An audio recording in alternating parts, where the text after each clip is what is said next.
lots more ideas to make these really, the prompts just jump off the topics. So you can create your own topic, and let me give you some of my favorite. I loved, at the end of the school year, I had students in their grade make a message for the next fall students who are going to be like in grade 4, and so how they could be successful and what they should expect. They warmed my heart. They're just awesome. So you may want to go back and still ask your students if they're willing to do that.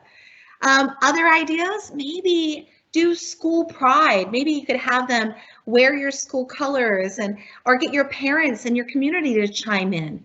I'm actually using FlipGrid quite a bit to get speakers into my class. I'll ask them to record 5 or 10 minutes. A lot of times they can't come to my school, especially right now, but they could record, and I can do different job fairs that way, get people involved.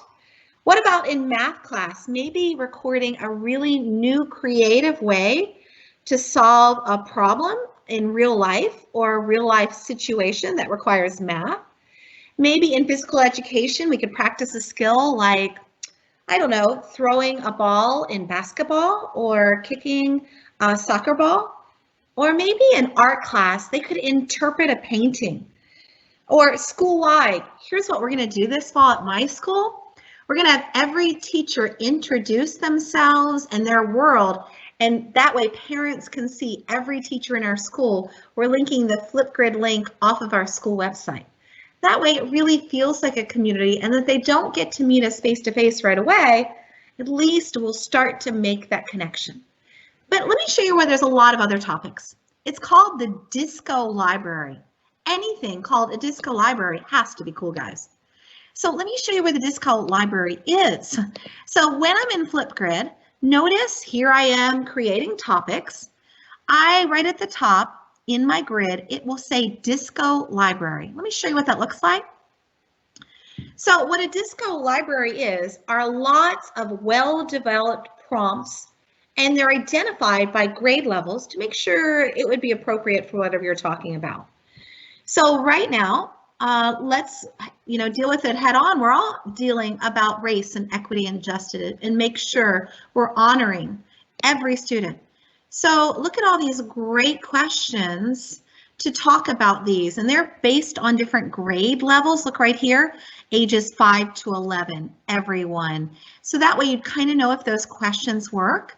For example, let's look at this one, building empathy.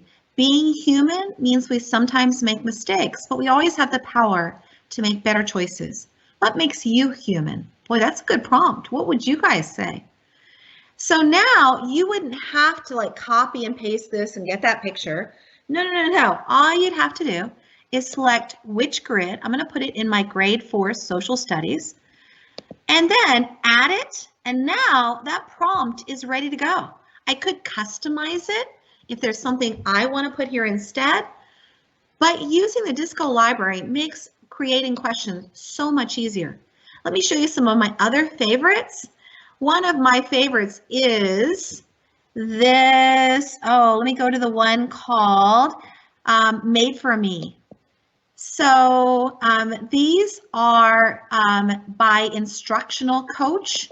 So you can pick which grade level, and then it shows you topics based on grade levels. I also, for those who teach any code or Minecraft, there's an entire code.org event area. We have Hacking STEM, and I love Wonderopolis. So now, for example, I might start my class out for FlipGrid to gather attention. I might do something like, can music help you think?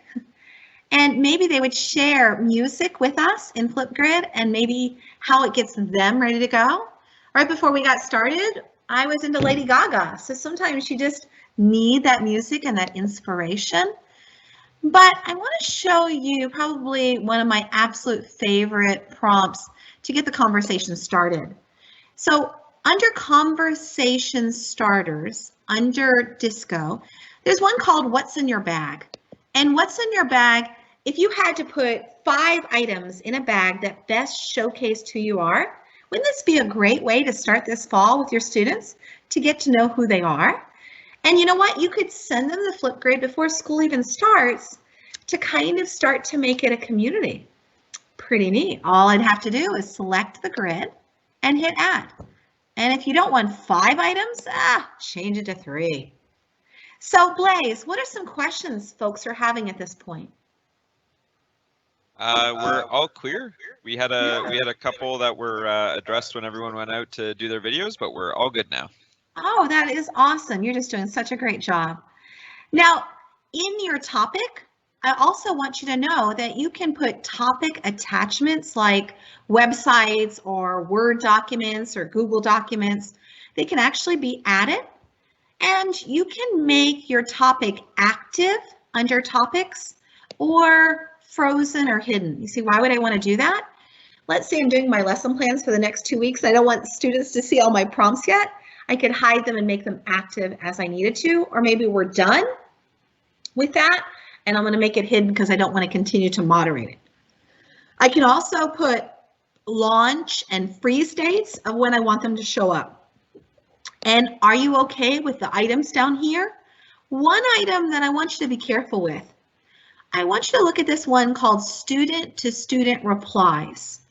This is where a student or one of us could go to one of these FlipGrids. So for example, I could click on Rachel's, the one that did the really cool item right here, and I could add a reply. Go ahead and look on your devices with what we just did so you can see where that add a reply is. And you could record a video back to them. Well, sadly, due to bullying or inappropriate comments, you may want to turn this one off. But again, that's your call, and it's also your system's call. So make sure you ask, what would be the best practice on that? But to play it safe, you may not want to reply videos to another person directly. I think you get why, right?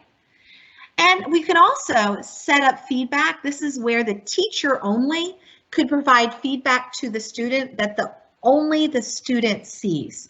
So for example, I could go to one of our great presentations here, for example, Tracy P, and I could tap on her and make sure I only give feedback to her individually. You can even do custom feedback. That means I would add a rubric. So if you want them to make sure you mention this, this, and this, and this with your video, it seems the way to go. Now, in our Q&A, since it seems a little quiet, I want to get everybody in on the act. I would like you to go to the Q&A right now, everyone, and I would like you to type a prompt that maybe we haven't shared yet that might work for your class, just to generate tons of ideas. And if you've used FlipGrid before, this would be the perfect platform to share what some of the questions that your students really enjoyed working with. I find sometimes when I assign a page in the book, I don't get everyone to turn it in, but FlipGrid, I really get good response. So Blaze, as they're posting ideas, would you mind sharing those with me? Yeah, absolutely. And we had a couple questions pop up as well. So one was asking, can you as a teacher see who has responded to videos? Yeah, so so you automatically get an email, and I can show you mine real quick. So over the last few minutes, obviously a lot of you have been doing this.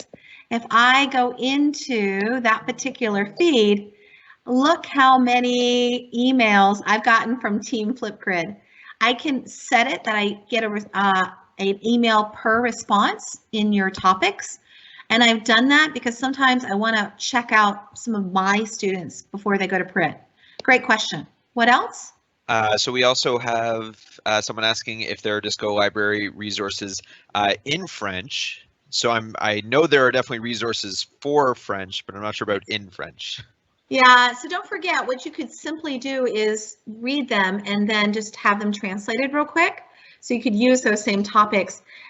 This does allow you, of course, to speak in French, and it actually does translations, but some of the prompts are maybe in English to start with. So we definitely want to be able to, though, to use it in any language, and we can do that by just making sure the prompts are in the correct language that we want to use. Other questions? Yeah, so we have someone that when in their educator grid, they don't have the frozen option, only the active or hidden? Yeah, that's a good question. Why it wouldn't be there? I do not know that answer. Blaze, any ideas? I don't. Normally I've for me, always had. it's yeah, me too. Well, if anyone in the chat hopefully knows that, if not, we could go look that up later. And feel free. I want to show you that it's also available in Brightspace. I know some of you are looking at D2L. FlipGrid is one of the features not only in Teams, but also in Brightspace. Other questions there or comments? I want to hear ideas. So for ideas, we have someone had, what is your favorite who is your favorite superhero? Yeah, love that one. And then there was someone suggesting a would you rather, perhaps as a conversation starter. Yeah, would you rather? Contrast, compare, all kinds. Oh my goodness. And that's all we have as far as suggestions go. Yeah, I actually was working with a teacher in Ontario, and he teaches violin. So what they do with FlipGrid is record themselves on the violin to practice their music performances. Isn't that great? So, and our golf team is now using this to perfect their swing. So there's just so many options to this. And I think even getting community focused, parent involvement, maybe if parents have questions, there might be a Q&A for them as well. Under FlipGrid, you also will see a lot of integration documents by grade level. So they have them for science and history and math and different grades. So why reinvent the wheel if we can amplify the student voice very simply? And let me show you another idea. FlipGrid recently connected with Laura Getz, a marine biologist studying aquatic life in Antarctica. As Laura documents her daily experiences on her grid, kids from classrooms around the world respond to her videos and build a connected community with Antarctica. Hi, my name is Laura Getz and welcome to Conversation. I'm a marine biology major at Northeastern University, which is in Boston. I'm here on station to study fish embryos, which is insanely cool work. There's tons of stuff to learn. I'm looking at a lot about how they grow and what that process is like for them. And we're also seeing what happens when you change parts of their environment. Please stay in touch and can't wait to tell you guys more. In addition, students share their perspectives on weekly topics and STEM-focused questions connected to Laura's research. All over the world. Hi, my name is Jillian, and I live in Bristol. So in Bristol, Rhode Island, we usually have some pretty big fish sometimes. Hey Jillian, thanks for sending me a video. It was really cool to get to hear from you and hear about what fish are like where you live in Rhode Island. And here's an idea. There are a lot of these FlipGrid channels that are posted all over now. So you may want to assign that your students connect with Antarctica and ask her questions as an assignment. So the world is a much smaller place with FlipGrid. There's one called flipgrid.com/code for my coders out there that has this computer science explorer showcase. There's tons of these. And you may even want to create one for your community and topics in history around your very world. You could have scavenger hunts with FlipGrid. I love getting them to wiggle their phalanges. By the way, that's okay. And sing and act head, shoulders, knees, and toes. So you could create a scavenger hunt, but we call scavenger hunts flip hunts. So just new ways to connect. So I'm hoping you're starting to see we can empower everyone to FlipGrid and to amplify their voices, to hear everyone in our class.